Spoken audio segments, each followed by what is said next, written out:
دا الله خپل شؤون دي.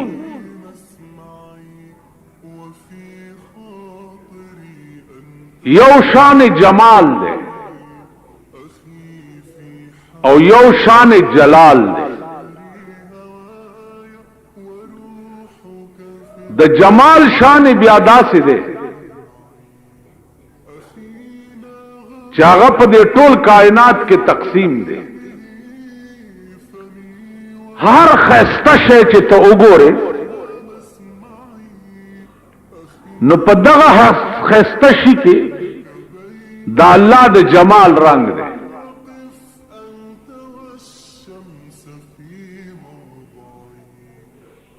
که انسان خسته وګورې نو د په دې حسن کې د جمال رنگ دے. که په دې کائنات کې هر شی خسته وګورې نو دا خستواله چې دی داغه د جمال رنگ دے. مولانا روم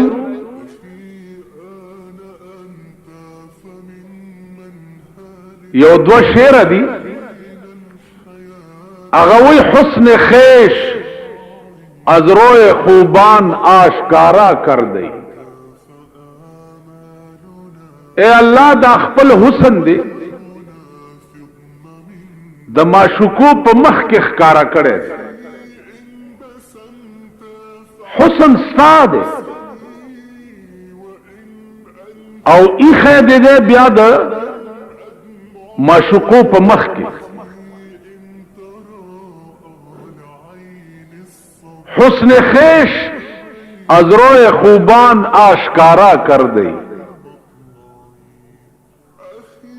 باز بچشم عاشقان خود را تماشا کر دی.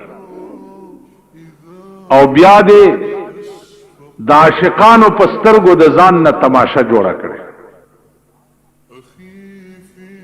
د هر محبوب مخ ته چې ګورې نو د هغه په دې مخ کې دا حسن چې دی دا د الله جل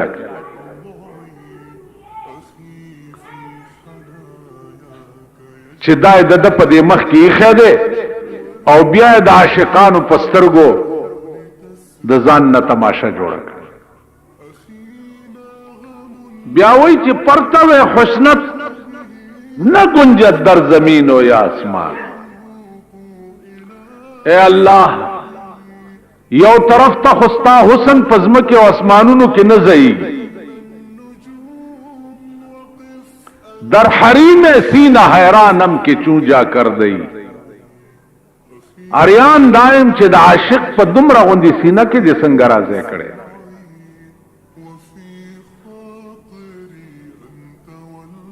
نو عزیزانو دا د الله جمالانه رنگ دے چې هر حسن ته چې ګوري دې کې د الله د حسن رنگ ښکاري. یو دې د الله جلالانه رنگ جلال قهر و غضب الله دې امتساتی. نو الله جل مجدہ یو د جلال رنگ دے هغه د قهر او د غضب رنگ دے.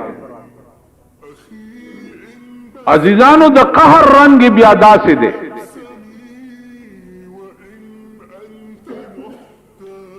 چې بنی آدم خو پرېدا خود دا جهنم دے دا به هم په خپل قهر کې نیولې او جهنم به په قیامت کې چغې وایي چې خدای تباه شم هلاک شم اوس وزیدم. دا د جلال رنگ. بل رنگ د بے پروايي دی. بے پروا دا معنا چاربهاو کربهاو پدمها دنیا به جهنم کې پرتای او چغې به وای درخواست به وکي ورته علما لیکي چې په دغه ورځ به د الله د جلال رنگ وي، د جلال بادشاہي به په دغه ورځ به داسې په قهر وي چې نه به وړاندې داسې په قهر شوی او نه به بیا داسې په قهر شي. نو دنیا به درخواست وکړي چې تباه شو، آواز به ورته وشي قال اخسئوا فيها ولا تكلمون، ورک شئ ننوځئ جهنم ته، خبرې مه کوئ. هغه ورځې لاړې چې ستاسو په درخواست به غور کې خبره خلاصه. بیا به د جلال رنگ وي، لهم من جهنم مهاد ومن فوقهم غواش، په دې جهنم به سرم کې خوې شي چې تپش بار نوځي چې دا جهنميان پکې خه خورین شي. دا جلالانه رنگ.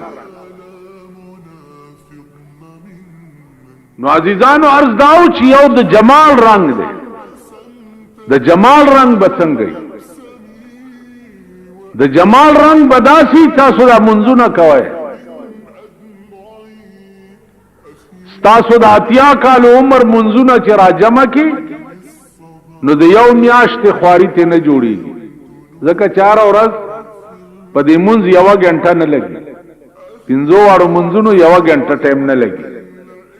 نو د اتیا کال منځونو ټایمونه چې را جمع کی یو میاشت نه جوړیږي، یو میاشت. نو پاتیا کاله کې د یوې میاشتې په خوارای په بدل کې با الله چې تعالی کم انعام درکې، هغه انعام بچي یو کمره به د ملغلری وی، یو کمره او داغه کمرې پلنواله بشپېته ملي، د ملغلری به یو کوټه جوړي، کمره کوټه ته وای. اوس خو به کمرې تاسو ډېرې پیژندنی، ځکه چې هر خلک کمرو والا، ډایننګ هال او سلیپینګ هال. ساره ته یو سړی وی کور مې جوړ کړی و، اته کمرې دي پکې څه ډایننګ هالونه دیو. ما وی چې هلکه دا ډایننګ هال څه ته وایي، تم په ډایننګ هال پوه شو. نوس بم ډایننګ هالونه پیجندلی لاړ وای زاغان کې ناست په سر د سروي تو دیان ته لاندې د ځان ویرونا کوي، زاغان کې ناست په سر د سروي تو دیان ته لاندې د ځان ویرونا کوي. رزیلان پاسی عبدالعظیم پا شریفانو اعتراض نہ کوي. نن د دنیا رزلا پا سر د سروے ناس، رزلا د زمانے پا سر د سروے ناس. زاغان کے ناست پا سر د سروے تو دیان تے لاندے دزان ویرونا کوي. رزیلان پاسی عبدالعظیم پا شریفانو اعتراض نہ کوي.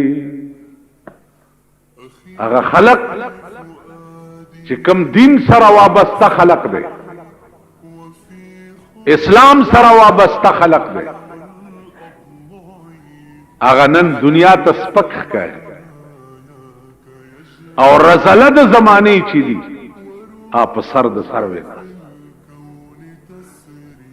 تاسو چې کوم ملک اوسېږئ په دې ملک تماشه کوي، رزیلان په کوم ځای کې ناشتي او شریفان په کوم ځای کې ناشتي. نن هغه سړی شریف نه دی چې د چا خزه سپینا بورکا په سر کړي، هغه سړی شریف نه دی چې کوم سړی جمعات کې ناست دی. هغه سړی ته شریف نه وای چې چا بستر پوګه کړي او د خدای د دین خدمت ته روان. نن شریف هغه سړی دی چې چا بربنډې ښځې ځان سره کینولي او د صدر چکرې کې وي. نن شریفان دا